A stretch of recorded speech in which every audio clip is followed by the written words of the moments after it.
একটু আগে মোসাম্মদ মাননীয় স্পিকার, ধন্যবাদ। এক সেকেন্ড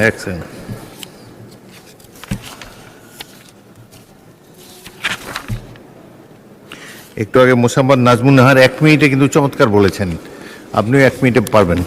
থ্যাংক ইউ। মাননীয় স্পিকার, আপনাকে ধন্যবাদ। মাননীয় স্পিকার, আমাদের স্বাস্থ্য খাতের জন্য 49,386 কোটি 89 লক্ষ টাকা মঞ্জুরের জন্য প্রস্তাব রাখা হয়েছে। মাননীয় স্পিকার, আমাদের স্বাস্থ্য খাতে বিশেষ করে সরকারি হাসপাতালগুলোতে যেরকম সেবা রোগীদের পাওয়ার কথা তার আশপাশের সেবা তারা পায় না।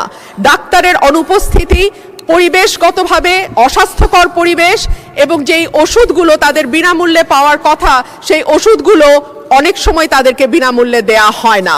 এবং প্রতিটি সরকারি হাসপাতালে বিশেষ করে জেলা উপজেলা পর্যায়ে যে হাসপাতাল বা স্বাস্থ্যকেন্দ্রগুলো আছে মাননীয় স্পিকার, সেখানে আমরা লক্ষ্য করি যে প্রাইভেট ক্লিনিকগুলোর এক ধরনের দৌরাত্ম্য সরকারি স্বাস্থ্যকেন্দ্রগুলোতে থাকে।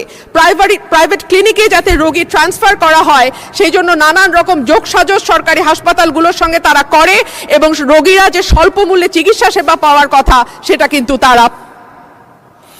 ধন্যবাদ মাননীয় সদস্য। মাননীয় মন্ত্রী, আপনি ছাঁটাই প্রস্তাবের উপর সংক্ষিপ্ত বক্তব্য রাখতে পারেন। মাননীয় স্পিকার স্যার, আপনাকে অনেক ধন্যবাদ। মাননীয় স্পিকার স্যার, স্বাস্থ্য সেবাটা কিন্তু জনগণের কোনো সুবিধা নয়। It's the basic and constitutional rights of the people to have it or achieve it from the state. একটা সুস্থ জনগোষ্ঠী ছাড়া উৎপাদনশীল একটা অর্থনীতি বা সামাজিক ন্যায় বিচার বা একটা টেকসই জাতীয় উন্নয়ন কোনোদিন সম্ভব নয়। সেই কারণে স্বাস্থ্য খাতের ব্যয়কে ব্যয় হিসাবে না দেখে মাননীয় স্পিকার, এটাকে একটা দেশের বৃহত্তর জনগোষ্ঠীকে সংঘবদ্ধ সুস্বাস্থ্য দান করে একটা সুন্দর সমৃদ্ধশীল জাতি গঠনের ব্যয় হিসাবে গ্রহণ করাই আমাদের সবার সমীচীন। আমরা বিবেচনা করি সবারই একইভাবে বিবেচনা করা উচিত। সেই বিবেচনা থেকে মাননীয় স্পিকার, মাননীয় সংসদ সদস্য যে বক্তব্য সমস্যার কথা বলেছেন, ওই সমস্যাগুলোই তো আমরা চিহ্নিত করে মাননীয় স্পিকারের উন্নতি করতে চাই। আর উন্নতি করতে হলে 1টি টাকা মাননীয় স্পিকার তো ফকিরের ভিক্ষা। এই 1টি টাকা দিয়ে কি হবে? আমি আশা করেছিলাম উনি পোশাক বদলে এসেছেন যে অনেক টাকা আরো বেশি দিতে বলবেন আমাদেরকে মাননীয় স্পিকার।